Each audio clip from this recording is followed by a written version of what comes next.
Hello dear students, बाळांनो arithmetic progression मध्ये आपल्याला एक इम्पॉर्टंट क्वेश्चन पाहायला मिळतो. ज्या वेळेला आपल्याला nth टर्म काढायची असते, पण ती nth टर्म काढत असताना क्वेश्चन असा येतो की find nth term from the end और फ्रॉम द बॅक. जसा की ते क्वेश्चन दिलाय बाळांनो, त्या क्वेश्चन मध्ये जो एपी आहे तो आहे -11 -8 -5 dash dash dash up to 49 आणि या एपी साठी आपल्याला जी टर्म काढायची ती काढायची fourth term from the end.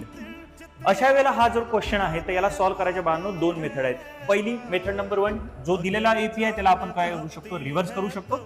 ज्यावेळेला आपण एपी ला रिव्हर्स करणार तर जी आपल्याला फ्रॉम द बॅक किंवा फ्रॉम द एंड टर्म काढायची आहे तीच ऑटोमॅटिकली फ्रॉम द फ्रंट होईल.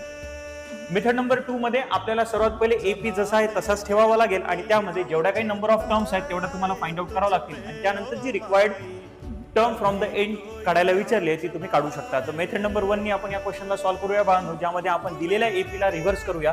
जर मी एपी ला रिव्हर्स केलं तर एपी ची सुरुवात होती -11 -8 -5 डॅश डॅश अप टू 49.